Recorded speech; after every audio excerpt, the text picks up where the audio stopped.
Assalamualaikum warahmatullahi wabarakatuh. Perkenalkan, kami dari kelompok 12. Di sini kami akan mempresentasikan hasil diskusi kami terkait aplikasi sistem persamaan linier dalam analisis angka kebutuhan energi pada menu makanan sehari-hari.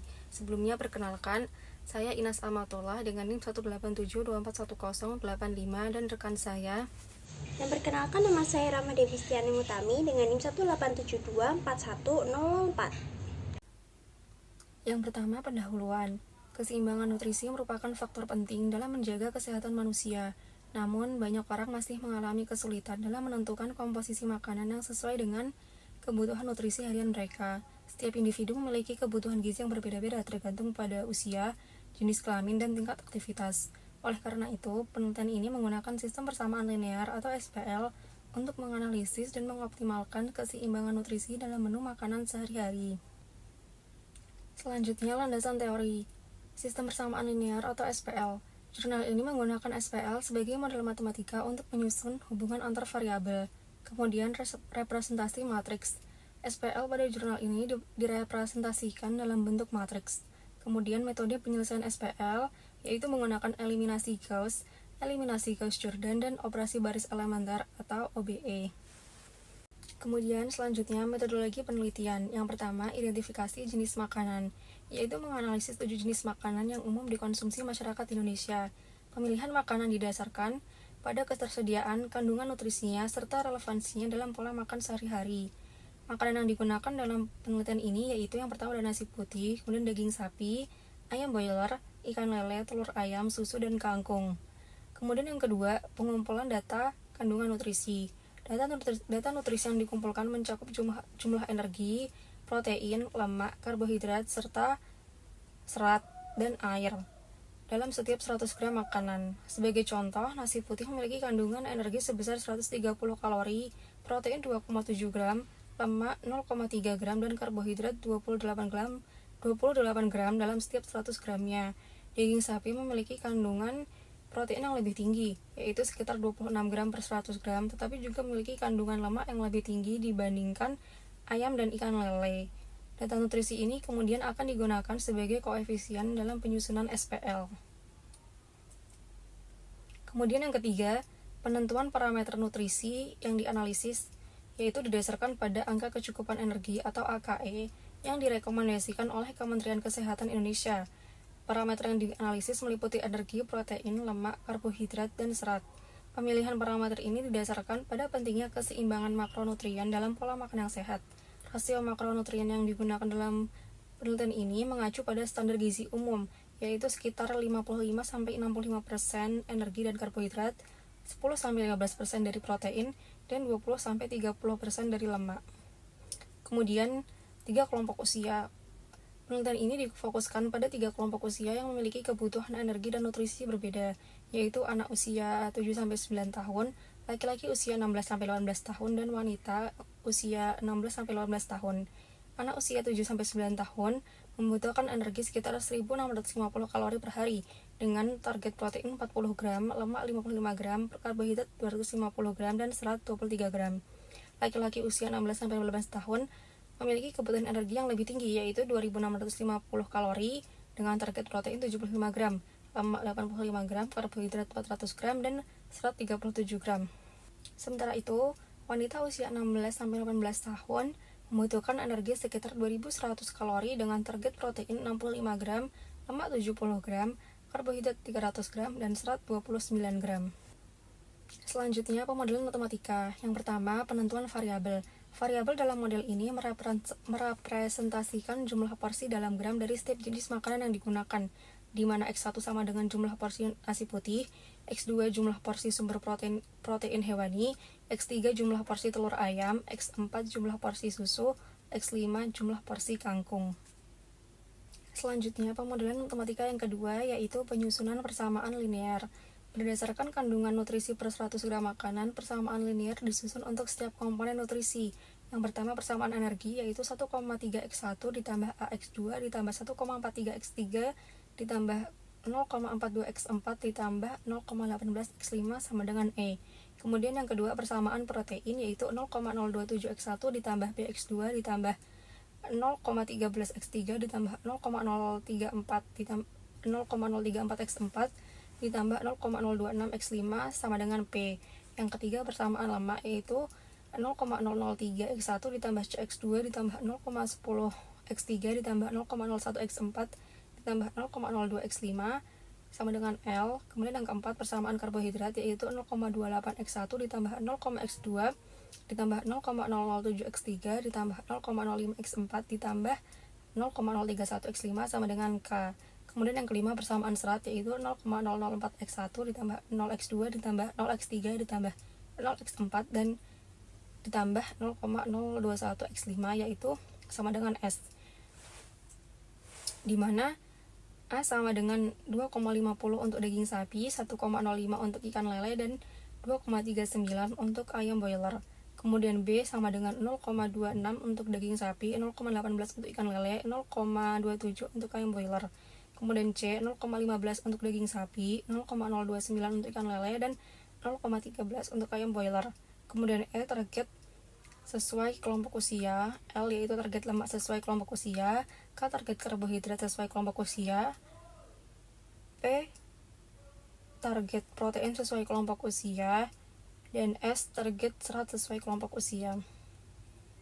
Baik, slide yang selanjutnya yaitu contoh kasus. Dari jurnal yang kami gunakan ini, dia mengambil contoh kasus, yaitu menguji efektivitas model sistem persamaan linear yang telah dirancang tadi kepada 3 studi kasus, yaitu berdasarkan kelompok usia yang berbeda-beda. Nah, setiap kasus ini akan menggunakan bahan makanan yang sama, yaitu ayam broiler sebagai sumber protein hewani untuk konsistensi analisis. Kemudian masuk ke slide yang selanjutnya. Slide yang selanjutnya yaitu penyusunan sistem persamaan linier untuk studi kasus yang pertama, yaitu anak usia 7-9 tahun. Di mana target nutrisi harian untuk anak umur 7-9 tahun ini yaitu energi sebanyak 1650 kcal, protein sebanyak 40 gram, lemak sebanyak 55 gram, karbohidrat sebanyak 250 gram, dan serat sebanyak 23 gram. Kemudian persamaan yang digunakan adalah sebagai berikut yang ada di slide ini. Jadi yang baris pertama itu merupakan persamaan yang pertama, baris kedua merupakan persamaan yang kedua, baris ketiga merupakan persamaan ketiga, baris keempat merupakan persamaan keempat, dan baris kelima merupakan persamaan kelima. Angka-angka ini itu dari mana? Jadi yang 1,3x1 dan seterusnya yang ada di sebelah kiri itu merupakan sistem persamaan linear yang telah dirancang sebelumnya. Nah, kemudian yang sama dengan ini yang di sebelah kanan itu merupakan angka dari target nutrisi harian dibagi 100, yaitu dibagi per gramnya, dibagi takaran gizinya. Nah, kemudian persamaan 1 sampai persamaan 5 ini dimasukkan ke dalam matriks augmented dan kemudian diubah ke dalam metode Gauss-Jordan untuk mendapatkan nilai X1 sampai X5-nya. Jadi di sini kita untuk mendapatkan X1 dan X5-nya menggunakan 2 metode, yaitu metode matriks augmented dan juga metode Gauss-Jordan. Dimana untuk penyusunan sistem persamaan linear di studi kasus anak usia 7-9 tahun ini didapatkan hasil yaitu X1 sama dengan 13,871, X2 minus 1,106, X3 9,776, X4 minus 34,196, X5 8,310. Kemudian masuk ke slide yang selanjutnya yaitu penyusunan sistem persamaan linear untuk studi kasus laki-laki berusia 16-18 tahun. Jadi target nutrisi hariannya yaitu energi sebanyak 2650 kcal, protein sebanyak 75 gram, lemak total sebanyak 85 gram, karbohidrat sebanyak 400 gram, dan serat sebanyak 37 gram. Kemudian persamaan yang digunakan ada ini persamaan 1 sampai 5 dan caranya sama seperti yang penyusunan sistem persamaan linear untuk studi kasus umur 7 sampai 9 tahun, yaitu diubah ke matriks augmented terlebih dahulu baru dihitung menggunakan metode Gauss-Jordan.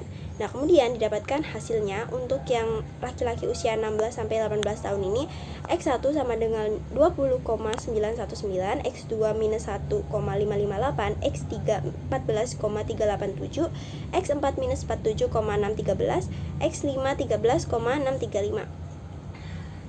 Kemudian ke slide yang selanjutnya yaitu penyusunan sistem persamaan linear untuk studi kasus yang wanita usia 16 sampai 18 tahun. Untuk wanita, target nutrisi hariannya yaitu energi sebanyak 2000 1100 kcal, protein sebanyak 65 gram, lemak total sebanyak 70 gram, karbohidrat sebanyak 300 gram, dan serat sebanyak 29 gram. Kemudian persamaan yang digunakan ada persamaan 1 sampai persamaan 5, kemudian dimasukkan ke matriks augmented dan juga diubah menggunakan metode Gauss-Jordan. Nah, lalu didapatkan nilai-nilainya yaitu sebagai berikut. X1 sama dengan 16,794, X2 sama dengan minus 0,117, X3 10,648, X4 minus 42,113, X5 10,611. Baik, masuk ke slide yang selanjutnya yaitu evaluasi dan implikasi dari penyusunan SPL. Jadi dari hasil perhitungan yang sudah kita lakukan di slide set yang sebelumnya, hasil dari perhitungan menyatakan bahwa model yang digunakan itu belum dapat diterapkan dalam kehidupan nyata. Mengapa hal ini terjadi? Karena beberapa masalah utama, yaitu yang pertama, karena beberapa nilai makanan itu hasilnya negatif dan juga tidak memenuhi batasan praktis. Dari situ maka persamaan ini belum bisa digunakan dalam kehidupan nyata. Nah, apa yang diperlukan? Kita memerlukan penyempurnaan model dengan batasan-batasan yang lebih ketat agar metode ini bisa digunakan untuk kehidupan nyata. Step yang selanjutnya yaitu kesimpulan. Berdasarkan penelitian yang telah dilakukan, dapat disimpulkan bahwa SPL dapat digunakan untuk memodelkan masalah keseimbangan nutrisi, namun ini masih memerlukan penyempurnaan lebih lanjut untuk menghasilkan solusi yang dapat diimplementasikan untuk kehidupan sehari-hari. Nah, hasil perhitungan dari ketiga studi kasus yang sudah ditunjukkan menunjukkan bahwa model SPL ini belum dapat atau belum mampu menghasilkan solusi yang sesuai dengan batasan praktis. Salah satu permasalahan utama yang ditemukan adalah adanya nilai negatif pada variabel tertentu, yang secara tidak logis tidak dapat diterapkan dalam konsumsi makanan sehari-hari. Selain itu, model ini juga mengalami kesulitan dalam menyeimbangkan berbagai kebutuhan nutrisi, sehingga solusi yang diperoleh tidak selalu memenuhi proporsi ideal antara karbohidrat, protein, dan lemak sesuai dengan rekomendasi gizi. Permasalahan lainnya yaitu adalah proporsi makanan yang dihasilkan oleh model ini tidak realistis untuk dikonsumsi dalam kehidupan sehari-hari. Beberapa makanan memiliki porsi yang terlalu kecil atau tidak masuk akal jika dibandingkan dengan pola makanan manusia pada umumnya. Hal ini menunjukkan bahwa model ini perlu diperbaiki dengan menambahkan batasan tambahan yang lebih ketat dan realistis, seperti penetapan porsi minimum dan maksimum untuk setiap makanan serta mempertimbangkan aspek ekonomi dan keterjangkauan bahan makanan. Kemudian, secara keseluruhan, penelitian ini menunjukkan bahwa SPL dapat menjadi alat yang berguna dalam menganalisis keseimbangan nutrisi, namun untuk menghasilkan solusi yang lebih praktis dan dapat diterapkan secara nyata, itu diperlukan pendekatan yang lebih fleksibel seperti optimasi berbasis metode lain yang lebih kompleks atau menggunakan sistem yang lebih dinamis dalam menentukan komposisi makanan yang optimal. Nah, kemudian untuk sumber yang kita gunakan, jadi kita telah cantumkan di slide yang ini sumbernya dari Institut Teknologi Bandung dan diakses dari website informatika stitb.ac.id. Nah, baik, cukup sekian presentasi dari kami. Mohon maaf apabila ada salah kata. Terima kasih. Wassalamualaikum warahmatullahi wabarakatuh.